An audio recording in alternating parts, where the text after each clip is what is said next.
My name is Elise Monroe. I'm 26 years old, and the first time my parents told me I had 48 hours to leave the house I had been living in and caring for since I was 19 years old, I did not raise my voice. I did not cry.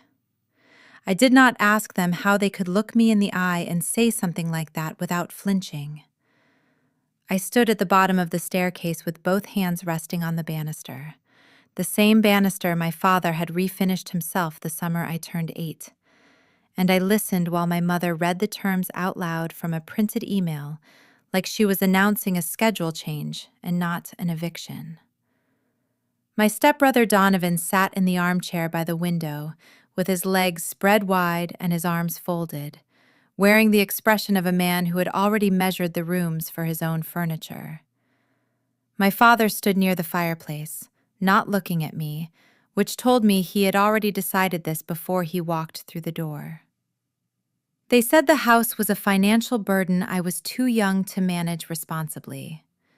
They said Donovan had a growing family and real practical needs. They said they had always intended to stabilize the property under adult ownership, and that 2 days was more than enough time for someone my age to collect what mattered and make alternative arrangements. My mother used the phrase practical restructuring 3 separate times. I counted. She had always been good at language, good at making dispossession sound like generosity. What none of them knew, what none of them had thought to verify in all the years they had been planning this, was what was sitting inside a manila envelope in the fireproof lockbox under the floorboards of the upstairs closet. They had never asked about the lockbox. People rarely look for documents they are certain do not exist. I said nothing for a long moment. Then I said, "Okay, I'll figure it out." My mother let out a breath that I recognized as relief. My father finally looked at me, and I saw something in his expression I had not expected. Not cruelty, guilt that he had already buried under necessity. Donovan smiled at the fireplace like a man who had just watched his team score.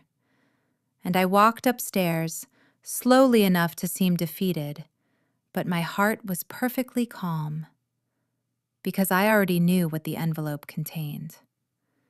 I already knew what my grandmother had done 18 months before she died. And I already knew that by the time they were standing in my house celebrating, the ground beneath them was not as solid as they believed. Before I tell you what was in that envelope and why my family went from triumphant to terrified in less time than it takes to make a phone call, I want to ask you something first. What time is it where you are right now? And where are you listening from? Because this story has been sitting inside me for a long time, and I want to know how far it travels before it's done. The truth is, by the time they handed me that 48-hour window, I had already been holding this house together for 7 years. The house was on Calder Lane, in a part of town that still had wide lots and mature oaks and the kind of stillness that comes from streets where nothing dramatic was supposed to happen. It was a craftsman bungalow, 1940s, with a deep front porch and original hardwood throughout, and a kitchen that smelled like old pine and the particular kind of damp that old houses carry all through winter, no matter how well you manage the heat. To anyone driving past, it was a pretty house on a quiet street. To me, it was the only place I had ever felt like I was allowed to simply exist. My parents divorced when I was 9. My father remarried 2 years later. Donovan was his wife Sandra's son from her previous marriage, which made him my stepbrother in the way that paperwork can make things official, while the actual relationship never quite closes the distance. My father adopted him eventually. It was the kind of thing that happened quietly and was announced casually over a holiday dinner. And I remember thinking even then, at 11 years old, watching my father sign forms at the kitchen table, with Donovan standing straight beside him, that something in the room had shifted in a way no one was going to explain to me. My grandmother, my father's mother, was the one fixed point in all of it. She lived on Calder Lane in the house her parents had owned before her, and during the years when my home life felt like a series of adjustments I was never asked to consent to, that house was where I learned what steady felt like. I spent weekends there through middle school, most summers through high school, and by the time I was 18 and college applications had turned into a conversation I had mostly with myself, she was the one who sat across from me at the kitchen table and said, "Elise, what do you actually want to do?" No one else had asked me that sentence. Not once. My grandmother's name was Ruth. She was 73 when I turned 18, and already moving with the careful deliberateness that comes from knowing your body is no longer entirely reliable. Her hip had been replaced. Her vision had thinned. She read with a magnifying glass she kept on a satin ribbon around her neck, and refused to call it anything other than her reading tool, as though the word glasses carried some admission she was not prepared to make. She still made her own soup. She still kept the bird feeders filled. She still knew every neighbor on the block by name and by the particular quality of their hardships, and she treated all of them with the kind of steady courtesy that did not require anything in return. I decided not to move away for school. This was the part of the story my family had always used to dismiss me. She stayed home, they said, as though it were evidence of smallness, as though remaining close to someone who needed proximity was a failure of ambition rather than a choice. I enrolled at the community college 2 towns over and eventually transferred to the state university for my last 2 years.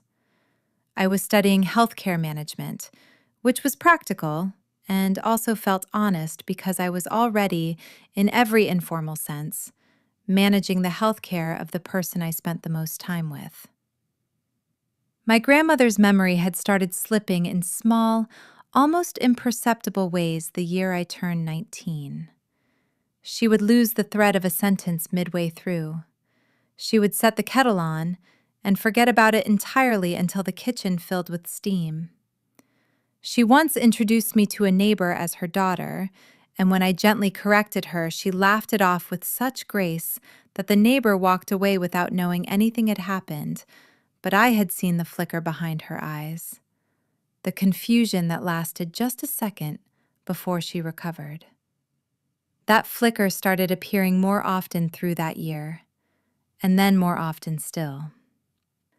My father and Sandra came once in the early stretch of it, sat in the living room with coffees they barely touched, and agreed that the situation bore watching. Donovan did not come at all. He called once, I was told, though I was not there for the call. My aunt, my father's sister who lived in Portland, sent a card. I know because my grandmother kept it on the mantel for a week with the faint smile of someone trying to feel grateful for something that cost very little. I became the one who came, then the one who stayed. I moved into the small bedroom at the back of the house, the one with the window that overlooked the garden, ostensibly to save on rent while I finished my degree, and actually because leaving felt irresponsible in a way I could not explain to people who were not watching what I was watching. There were prescription schedules to manage, and doctors who needed follow-up calls returned the same day or the appointments dissolved. There were groceries that had to be specific because changes in diet confused her routine, and routine was the architecture her memory still moved through. There were mornings where she woke disoriented, and it took careful, quiet conversation to bring her back into the shape of the day. Not the kind of conversation you could outsource or abbreviate, the kind that required actual presence, the kind that required someone who had learned her rhythms and could sit still inside them. My father sent money sometimes, transferred in amounts that felt large until you divided them by the actual cost of what was needed. Sandra sent texts with suggestions I had not asked for. Donovan posted a photo once on a holiday where he was tagged at a beach resort with the caption, "Family is everything." And I read it while sitting in my grandmother's bedroom, helping her remember what day it was. I do not say these things to be bitter. I say them because they matter later. They matter because the story my family would eventually try to tell was going to begin at the ending and work backward. And if you did not have the full record of all the years in between, their version might have almost made sense. My grandmother had moments of extraordinary clarity, even as the fog thickened. It was one of the particular cruelties of that kind of cognitive decline that the person was still entirely themselves in certain lights, at certain hours, on certain days, and then not at all in others. On a Thursday afternoon, in the second spring I lived on Calder Lane, she was having one of her clear days. She called me into the kitchen, sat down at the table with a cup of tea she had made herself without any prompting, and looked at me with such directness that for a moment I had the strange sensation of seeing her at a much younger age. Some essence of who she had been before all of it. She said, "I need to talk to you about the house." I sat down. She had been thinking about it for a while, she told me. She had watched her own children over the years in the way that only parents can, which is to say, with love and disappointment woven so closely together that separating them would have destroyed both. She loved my father. She was not blind to what he had become in the years since the divorce and the remarriage. The way his attention had reorganized itself around his new household and the needs of a stepson who was louder about wanting things than I had ever been. She said she had nothing against Donovan as a person, but she had made careful observations, and careful observations told her what careful observations always tell people who are honest enough to follow them. She said, "I am not leaving this house to be sold in someone else's financial emergency." She already had a lawyer. His name was Gerald Hooper, and he had handled her affairs for 20 years from a small office above a dry cleaning shop on the main street. He was methodical and slow-spoken, and, as I would later confirm, exactly as thorough as she believed him to be. She asked me to come to his office with her the following Tuesday. She said it in the same tone she used to ask if I wanted more tea. Casual in the way she was always casual about things she had already thoroughly decided. We went on a drizzly Tuesday morning. Gerald's office smelled like old paper and the particular sweetness of a space heater running too long. He shook my hand and then her hand, and then sat down behind a desk covered in the careful disorder of someone who knew exactly where everything was. What he explained to me over the following 45 minutes changed the shape of my life, though I did not entirely understand the dimensions of the change until much later. My grandmother had already made arrangements. Not a will, she said gently, because a will could be contested and stretched and interpreted and argued over in rooms she would no longer be present to set straight. She had chosen something more durable. Gerald walked me through the mechanics of it. A transfer on death deed that had been properly recorded with the county 2 months prior, naming me as the sole beneficiary of the property at Calder Lane the moment she passed. Alongside it, he had also prepared a limited, irrevocable trust structure that took effect immediately and placed a series of conditions on any future sale or transfer that were, in Gerald's language, designed to survive external pressure. She could not leave it to me in a way that looked retaliatory, she explained carefully. She did not want the document to look like punishment, but she had watched. She had paid attention. She had seen who came and who called and who stayed through the inconvenient hours. And she had made the decision that a person makes when they finally allow their observations to outweigh their obligations to family mythology. Gerald looked at me over his reading glasses and said something I never forgot. He said, "Your grandmother wants you to understand that this is not charity. This is a record of what happened here. Houses remember things. This one has been recorded." My grandmother signed the updated deed and the trust instrument that day. Gerald handled the county recording himself the following week, and on the way home in the car, she reached over without looking at me and patted my hand once and said, "I am not confused about this, Elise. I want you to remember that. Whatever anyone says later about my state of mind, I want you to remember that I was thinking clearly on this particular day." I understood what she was telling me. She was building her own defense into the record while she still could.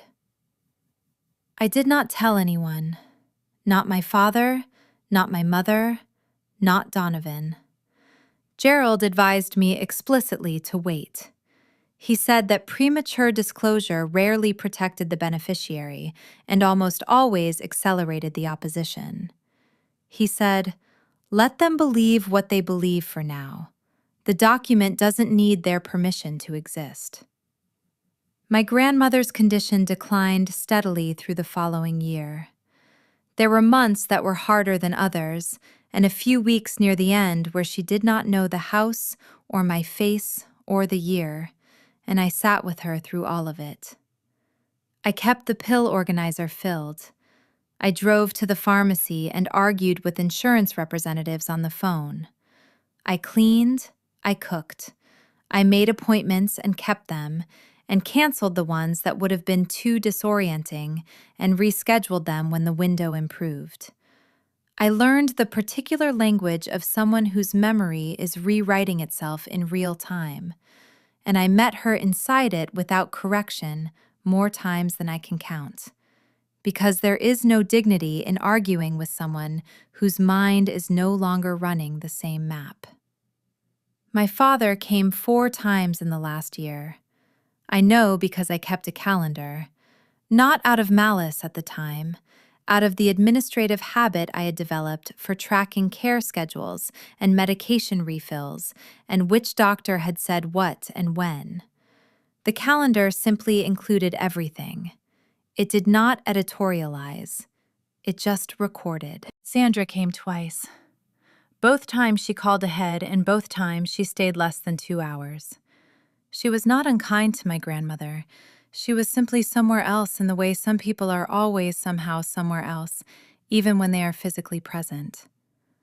Donovan came once. He spent most of the visit on his phone on the back porch and told my grandmother she looked great, which was not remotely true, but was the kind of thing people say when they have decided not to actually see someone. My grandmother died on a Thursday morning in March. It was early, the pale gray hour just before sunrise, and she went the way the very old sometimes go when they have decided the work is finished. I was in the house. I was the one who called the hospice nurse and then sat in the kitchen and waited. And when the light eventually came through the window over the sink and caught the edge of the mug on the counter, I thought, somehow, that she had timed it for the light. Because she had always loved the morning light in that kitchen. The days that followed were a particular kind of blurred. There were arrangements to handle and calls to make, and relatives who appeared with the sudden enthusiasm that grief sometimes unlocks in people who were absent for the duration. My father flew in the day after and sat in the living room looking grieved in a way that was genuine, but also, I could feel even then, already calculating. Sandra brought a casserole. Donovan appeared in a good coat and said very little. I said nothing about the deed. I let the weeks move past. I let Gerald handle the quiet administrative steps of the transfer, And I returned to the house on Calder Lane the way I had always returned to it, because it was home, and because there was no announcement required to live in a place that belonged to you. For 6 months after my grandmother passed, I lived on Calder Lane alone and quietly. I paid the property taxes, which I had been doing under various accounting arrangements for the previous 3 years. I handled the utilities. I maintained the garden. I repainted the porch railing in late summer, matching the original color from a swatch I had kept in the drawer where she stored her recipe cards. My father and Sandra knew I was still living there. There had been a brief, careful conversation about my plans, during which I said I needed time to sort through everything, which was true and also the right level of vagueness. No one pressed. I think they assumed I would move naturally towards some different arrangement when I was ready, and they were comfortable waiting because they believed the house would still be where it was when they were ready to move on it. The conversation that changed everything happened in November. My father and Sandra drove up on a Saturday afternoon and asked if we could sit down as a family. Donovan was on a video call the whole drive up, apparently, because he had opinions to contribute the moment he walked through the door. It was a careful conversation at first. My father said something about how the estate needed to be settled properly, that they had spoken to an attorney about the next steps, that the property on Calder Lane was a significant asset and it would not be responsible to leave its future undefined. Sandra nodded at everything he said, which was a habit of hers that I had always found more unsettling than disagreement would have been. And Donovan leaned forward with his elbows on his knees and said, "Practically speaking, Elise, the house should go to market when the estate is ready. You've had time to grieve. It's time to be realistic." Realistic. The word landed with the full weight of what it meant, which was, your feelings are a budget item that has already been allocated, and the allocation is finished. I asked what timeline they were thinking. My father said the estate would need to be settled within a few months. He mentioned some figures, equity values he had clearly looked up in advance, potential buyers already circling in a market like this one. He talked about the sale proceeds being distributed according to the will, which he had already seen because Sandra had been named executor. The will, he said, my grandmother's older will. The one that predated the recorded deed transfer by 18 months. The one that distributed the property to her children. He did not know, or had not checked, what had happened at the county recorder's office in the quiet Tuesday before the one where she died. He did not know that a transfer on death deed, once properly recorded, supersedes the distribution terms of a will. He did not know that Gerald Hooper had a file 3 inches thick. He did not know that the property on Calder Lane had already transferred to my name the moment my grandmother was gone. I looked at my father, then at Sandra, then at Donovan, who was already looking around the living room with the light in his eyes of someone furnishing a room in their head. I said, "Let me think about it," which was the most honest thing I had said in months, because what I needed to think about was not whether to comply. It was how to let this play out to the point where the truth would be visible to everyone and undeniable by anyone. The 48-hour deadline came 3 weeks later. They had apparently grown impatient with my thinking. My mother, who had stayed loosely in contact over the years and had aligned herself with my father's household on most things involving money, had also been brought into the coalition, which told me the pressure had been organized deliberately. They arrived together on a Friday evening. My father read from his notes. My mother added the soft, disappointed but reasonable voice. Donovan positioned himself in the armchair like punctuation. 48 hours. Pack personal items. Leave the keys. Do not make it complicated. And I stood at the bottom of the staircase with both hands on the banister and said, "Okay, I'll figure it out." The 2 days between their ultimatum and Sunday evening were the quietest I had spent in years. Not because nothing was happening, but because everything that needed to happen was already in motion. and the motion was silent. I called Gerald the morning after they left. He was not surprised. He had been not surprised for 18 months, which I think was partly why I trusted him. He told me the deed was recorded, the transfer was complete, the trust provisions were intact. He said if they attempted to sell, transfer, or access the property through any legal mechanism, they would encounter those documents at every single turn. He said he had done some background research of his own, just in preparation, because he was the kind of attorney who believed preparation was its own form of respect for the client. I asked him what to do about the 48-hour window. He said, "Go through the motions. Pack a bag if you want. Look like you're complying. Let them arrive to a house that smells like they've won." He paused, and then he said in his slow, methodical way, "The moment they try to take any action on this property, every document becomes immediately relevant. You want them to take action, Elise. You want them committed." So I packed a bag. I brought it down to the living room where anyone arriving would see it. I took some books off the shelves and stacked them near the door in a cardboard box. I left a few things in slightly disorganized arrangements that conveyed the impression of someone in the middle of leaving. Then I sat in my grandmother's chair by the window with a cup of tea and a library book I had been meaning to read for 3 months. And I waited. My mother called Saturday afternoon asking if I had found somewhere to stay. She asked it with that particular warmth people deploy when they want you to hear concern, but are actually checking progress. I said I was working on it. She sighed, which was her version of a completed transaction. Donovan texted me a link to an apartment listing with the message, "Just in case you need a starting point." I stared at that message the way you stare at something that would be funny if it were not also evidence. My father called that evening. He said he was sorry it had come to this, using the voice of a man who has pre-decided he will not actually be sorry until someone requires it of him. He said the family was not trying to hurt me. He said that things had been handled in a way that was not ideal, that in an ideal world there would have been a conversation first. I let him say all of it. When he was finished, I said I understood, and I thanked him for calling, and I set the phone face down on the kitchen counter. Sunday came gray and still, the kind of late autumn Sunday where the light never quite gets going and the whole world feels paused. They arrived at 3 in the afternoon. My father first, then Sandra, then Donovan behind them carrying a notepad, which told me he had been mentally moving in since Friday. My mother arrived separately, 5 minutes later, which told me this had been coordinated enough to have staggered arrivals.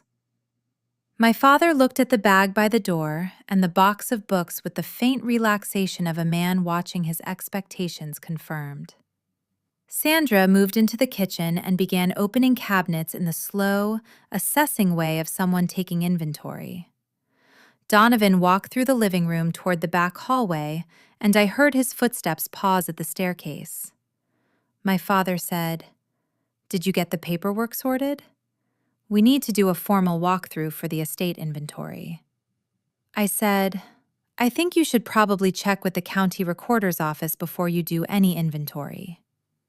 He looked at me. "What does that mean?" I said it as evenly as I could, without drama, without the trembling in the voice that would have given them something to dismiss. I said, "Gran transferred this property 18 months before she died. To me. By recorded deed. Gerald Hooper handled the filing. It's been on record at the county office since then." The room did not immediately change. That is the thing about information that restructures everything. There is always a half-second where the brain simply refuses to process it. Then my father said, "That's not possible." I said, "I can show you the recorded document if you'd like. I've had a copy since it was filed." Sandra had gone still in the kitchen doorway. Donovan came back down the hall, reading something on his phone with a frown deepening by the second. My mother, who had been standing near the fireplace with her coat still on, looked between all of us with the expression of someone who has just realized they boarded the wrong train. I went upstairs to the closet. I opened the lockbox and took out the manila envelope. Gerald had given it to me the year before with the quiet instruction to keep it somewhere fireproof and somewhere only I knew about. I brought it downstairs and set it on the coffee table. My father picked it up. He read slowly, which was unusual for him, because he was someone who normally moved through documents quickly, already planning his response to them. The slowness told me he was reading it more than once. Sandra came and read over his shoulder. I watched her face move through disbelief, then something sharper. Donovan said, "She was not of sound mind when she signed this." His voice had gone thin and certain, in the way of someone who decides the conclusion before examining the evidence. I said, "Gerald has an affidavit from her physician and a signed statement from 2 witnesses present at the signing, confirming she was oriented, coherent, and explicit about her wishes. Both dated the same day as the deed." He anticipated that argument. Donovan looked at me. My father looked at me. Sandra walked back into the kitchen, and I heard her set something down on the counter harder than she needed to.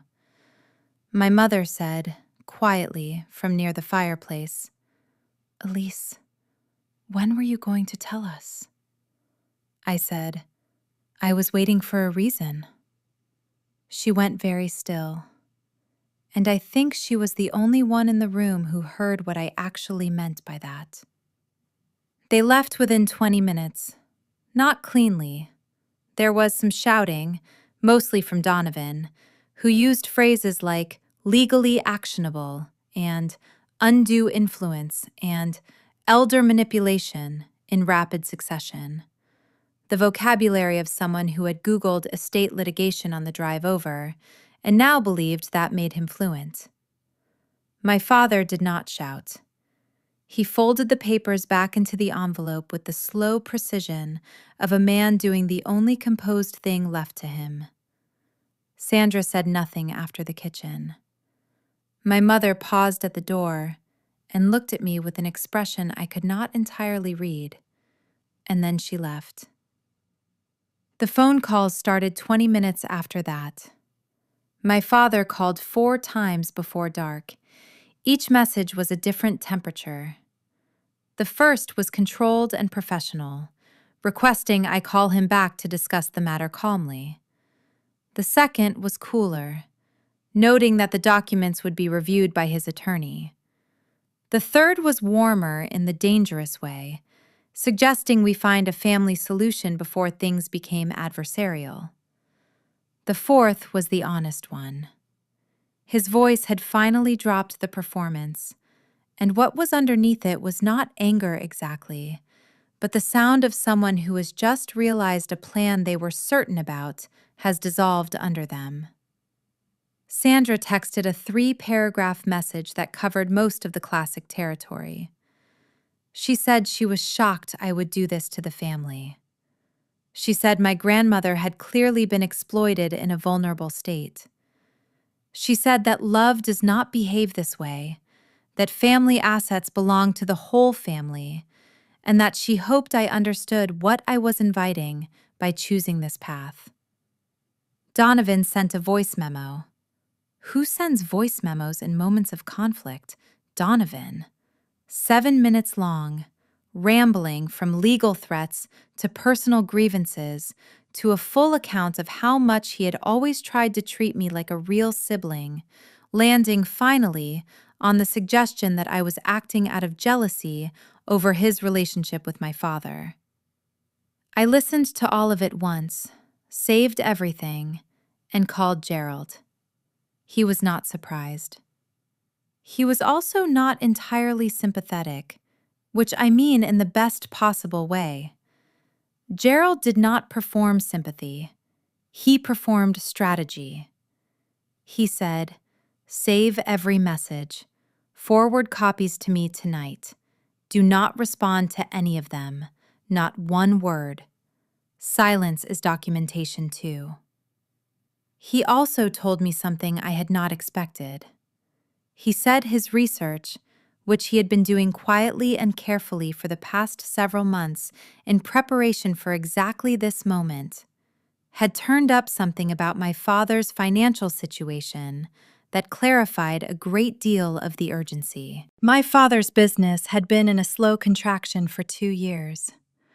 A commercial real estate venture he had anchored his finances to had lost 2 anchor tenants and was hemorrhaging carrying costs. There was personal debt attached, a line of credit that had been extended twice and was now pressing toward its ceiling. Gerald had found this through public filings and a careful reading of certain recorded documents. Nothing invasive, just attention to the record. The house on Calder Lane was not a sentimental priority. It was a liquidity solution. My father had wanted to get me out, execute a quick sale in a strong market, and absorb the proceeds in a way that would have solved his problem and been described to everyone involved as settling the estate fairly. Donovan had not needed the house. He had needed the money from the house, which was different, and which explained why his attachment to the idea of living there had always felt slightly performed. Understanding this did not make it hurt less exactly, but it made it clearer. And clarity, I had learned over years of managing complicated situations with insufficient support, was the foundation of every useful decision. My father's attorney filed a petition to contest the deed transfer within 10 days. The argument was predictable because Gerald had predicted it. Diminished capacity, undue influence, improper execution. They tried to paint a picture of a confused elderly woman being guided by a young woman with access to her finances and her trust. Gerald filed the response the same week. The response was, in the quietest possible way, devastating. He submitted my grandmother's physician's letter, which documented her cognitive status at the time of signing as oriented to person, place, and time, capable of understanding the nature and consequences of the document she was executing. He submitted the witness affidavits. He submitted a letter my grandmother had written in her own hand, witnessed and notarized, stating her reasoning. She had written it in full sentences with her characteristic precision, and it left no room for misinterpretation. Then Gerald submitted the care record, 3 years of it, pharmacy receipts signed by me, invoices for home maintenance in my name, calendar entries, gas station charges during my graduate school years when I was driving back and forth between the university and Calder Lane multiple times a week, the hospice intake forms that listed me as primary caregiver, the home aides statement. He submitted my father's visit record, drawn from the same calendar documentation. 4 visits in the final year. Sandra's 2, Donovan's 1. Gerald told me before the hearing, "I am not going to argue that you are more lovable than your family. That is a matter for them to wrestle with privately. I am going to show, with documentation, that you were there and they were not. I am going to let the record make the argument so that no one has to feel anything in order to understand it." The hearing was held on a Tuesday morning in a county courthouse that smelled like old radiators and institutional coffee. My father and Sandra sat at the petitioner's table with Donovan between them. My father looked like a man who had not slept well in 2 weeks and was furious about it. Sandra was dressed carefully in gray, which I noticed because she had always understood the aesthetic dimension of conflict. Donovan kept checking his phone under the table. My mother was not there. I had wondered whether she would be. I think she had made a calculation I did not entirely understand, and I thought about it again later when the day was over. The judge was a man in his mid-60s, with the unhurried certainty of someone who had heard many versions of many family stories and retained no particular illusions about any of them. He read documents carefully before speaking. He did not reward dramatics. I liked him immediately. My family's attorney made the expected arguments. He framed me as an isolated young woman who had developed an inappropriate emotional dependency on an elderly relative and taken advantage of her trust in the final period before her cognitive decline. He said my grandmother had intended for the house to remain part of the family estate. He said the deed had been executed under circumstances that warranted judicial review. Gerald stood up with no particular hurry and laid 3 folders on the table. He started with the dates. Gerald always started with dates. He walked through the timeline of the deed's execution, the county recording, the notarization, the physician's certification. Then he walked through my grandmother's stated reasoning, read from her handwritten letter, which the judge followed along with in his copy. Then he submitted the care log. He did not narrate it dramatically. He entered it as an exhibit and let the page count speak for itself. The family's attorney tried to argue that caretaking created undue influence by definition, that proximity gave me leverage over a woman who had come to depend on me. Gerald asked, quietly, whether the same argument would apply to any nurse, any social worker, any relative who stays. The judge noted the question. Then Gerald turned to motive. He asked the court's permission to introduce documentation concerning the petitioner's financial circumstances, specifically as they related to the urgency of the property claim. There was an objection. The judge allowed the line of questioning with a narrow instruction. Gerald introduced the public filings. He did not need much. He needed just enough to show that there was a debt structure pressing on my father's finances, that there was a documented timeline of the pressure, and that the 48-hour ultimatum had arrived within a window that corresponded precisely with the business situation reaching a critical phase. My father's attorney objected again. The judge looked at the documents and allowed them. Gerald then asked my father directly whether he had given me 2 days to vacate the property before any legal claim had been established or any court had reviewed the deed. My father said they had presented a transition timeline. Gerald asked whether that timeline had included the phrase 48 hours or a functionally equivalent deadline. My father said there had been some discussion of practical timing. Gerald asked him finally whether the urgency of that timeline was related in any way to a financial situation that would benefit from a rapid conversion of the property to liquid assets. My father looked at his attorney. His attorney started to speak. The judge held up a hand. My father looked at me. For a long moment, he did not say anything. And then he said, "The house was always going to be sold. That was always the plan. We needed a lease to cooperate with what was practical."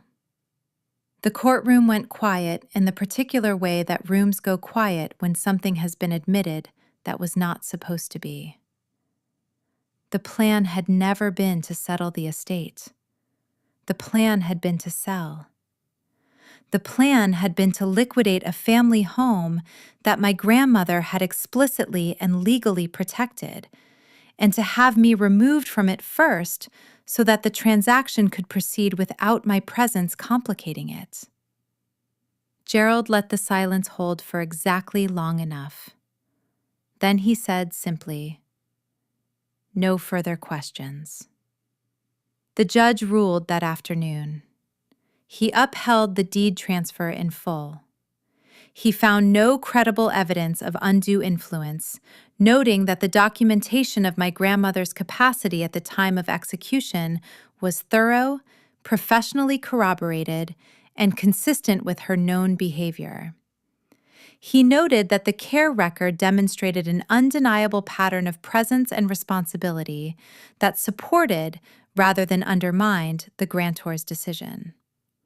He found that the petitioners had presented no substantive legal basis for challenging a properly recorded conveyance, and that the financial motive introduced during testimony raised concerns about the legitimacy of the challenge itself. He did not punish them in his language, but he was precise in a way that left no room for reinterpretation. He ordered the petitioners to cover a significant portion of my legal fees. He also entered a civil injunction barring any party from accessing the property or initiating further legal action concerning it for 24 months without prior court approval. My father stood up from the table and walked out of the room without looking at me, which was the only honest thing I had seen him do all day. Sandra followed, and then Donovan, who did glance back once with an expression that had moved past anger into something flatter and harder to name. Possibly the expression of someone realizing they had been wrong about something structural for a very long time. I sat for a moment after they were gone, my hands in my lap, my file folder closed on the table in front of me. Gerald began gathering his documents with the methodical efficiency of a man who had done this many times and carried no surplus adrenaline about it. He looked up once and said, "Your grandmother knew what she was doing."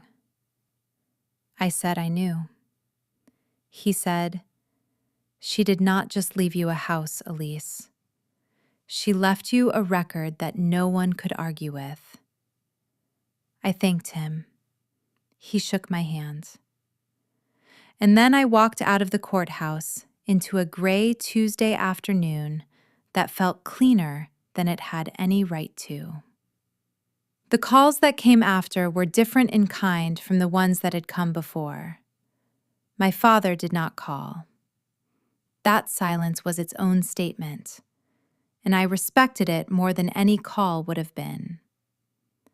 Sandra sent a single text that said, "This isn't over."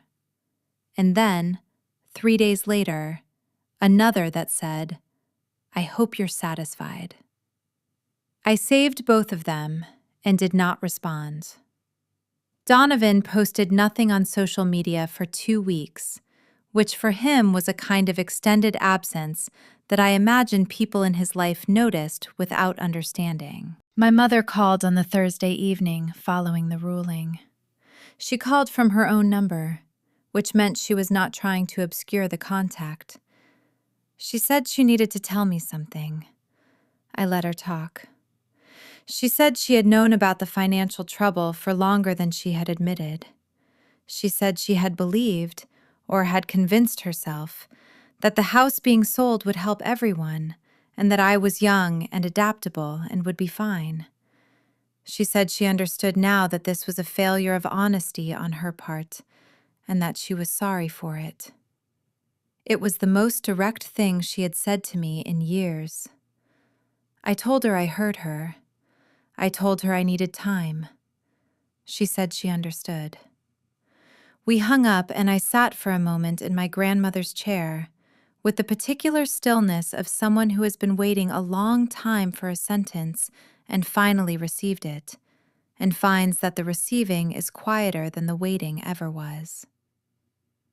Within a month, the town had absorbed what it needed to absorb. In places like mine, people do not need formal announcements to understand outcomes. They need one conversation at the hardware store, one aside at the grocery, one careless comment at a school fundraiser, and then the connective tissue of a small community does the rest. My father resigned from a civic board he had been on for a decade. I do not know if it was connected. I know that it happened. Donovan and his family eventually found a house in a different town. I wish him no particular harm. I wish him a house that is genuinely his, which is more than I can say for what he thought he was claiming here. I went back to Calder Lane the evening of the ruling. The drive was familiar, in the way of routes so thoroughly learned they have stopped requiring attention. Just the particular sequence of turns and streetlights, and the final right turn onto the lane itself, where the oaks stand close enough to the road that in summer they form a corridor. The house looked unchanged from the outside, which was what I had always loved most about it. Stone and wood and old glass, and the porch where no particular drama was visible from the road, just a house doing what houses do, which is hold. I unlocked the front door and stood in the foyer for a moment. The light was low and long, coming through the back windows in that late afternoon angle that hit the pine floors and turned them amber. The house smelled like wood and cool air, and the particular faint warmth of a radiator doing its work. I walked to the kitchen. I filled the kettle. I reached for the ceramic mug on the shelf, the one with the chip near the handle, the one that had held my grandmother's tea every morning for longer than I had been alive. I took it to the back porch and sat where I always sat, in the chair that faced the garden. The hydrangeas had been cut back for the season. The bird feeders needed filling, which I made a note of. The light was almost gone from the sky, just a thin line of pale gold over the back fence, and I watched it until it wasn't there. I had expected to feel something large, relief perhaps, or the particular blazing satisfaction of vindication. What I felt instead was quieter and more permanent. Not victory, continuity. The sense of something having been held together through pressure and time and the stubborn insistence of return. I did not save this house by being extraordinary. I saved it by being present when presence was difficult and unrewarding and invisible to everyone except the person I was present for. That was the whole truth of it. The legal instruments and the recorded documents and Gerald's methodical preparation, those were the tools. The tool I had been using for years before any of them existed was simply showing up. My grandmother understood something that I am still learning the edges of, which is that love expressed through labor is the most durable love there is. Not because it is more noble than other kinds, but because it generates evidence. And evidence, unlike sentiment, cannot be revised by the people who find it inconvenient. There is something else this story kept teaching me, all the way through, and I think it applies to more lives than mine. The people who were not there will always frame their absence as wisdom, as perspective, as the big picture thinking that those of us close to the situation lacked. They will describe caregiving as dependency. They will call loyalty naive. They will call documentation petty, and call self-protection calculating, and call any boundary you hold a betrayal of the family idea they invented without contributing to. Do not let them set those terms. You are allowed to protect what you built. You are allowed to keep records. You are allowed to understand, clearly and without apology, the difference between people who came while something was alive and people who arrived once something became valuable. Those are not the same people, and they do not have the same claim. I sat on the porch until the last of the light was gone and the garden went to shadow. The bird feeders were empty. I would fill them in the morning. There were still repairs to attend to in the spring. The back step was soft in one corner. The gutter over the kitchen window needed work. There was always something that needed doing in an old house. I had always understood that as a burden. Sitting there in the dark of a November evening, I understood it differently. It was not a burden. It was a continuing conversation between a person and a place, an ongoing negotiation between care and time. I was 26 years old, and I was sitting in my grandmother's chair on her porch in the house that was now mine, and the silence was not loneliness. It was not loss. It was the particular quality of quiet that a house produces when it is finally, after a long strain, at rest. I thought about my grandmother's voice in the car on the way back from Gerald's office, the way she had reached over and patted my hand without looking at me. I thought about what that gesture had contained, all the observation and deliberateness and quiet love of a woman who had watched carefully and decided carefully and wanted me to understand that her clarity was intact. She had given me more than a house.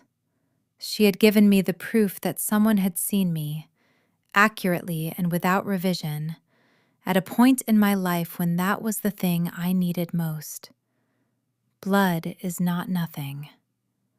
But blood without presence is just biology. What makes a family is not who you share a last name with. It is who shows up when there is nothing glamorous about showing up, when showing up costs something, when the only people who will know you were there are the person you came for and the quiet house that holds the memory of it. I went inside when the cold settled in. I locked the front door. I rinsed the mug, set it back on the shelf, and turned off the kitchen light. The house held, the way it always had, the way it would.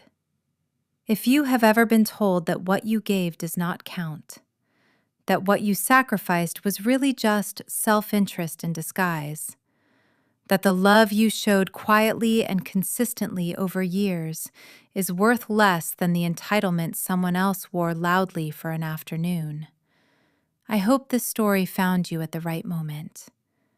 Your presence matters. Your records matter. Your refusal to surrender what you earned through love and labor is not cruelty. It is the most honest thing you can do for your own life. Before I leave you here, I want to ask you one more time the same question I asked at the beginning. Tell me where you are right now. Tell me what time it is where you are listening from. Because I started this story needing to know how far it could travel, and I still want to know. I think the people who understand this story most clearly are scattered in ways you would not expect, in quiet houses and spare rooms and places where they have been the one who stayed. And if that is you, I want you to know that someone else knows what that costs. And I want you to know that it was worth it. It was worth it.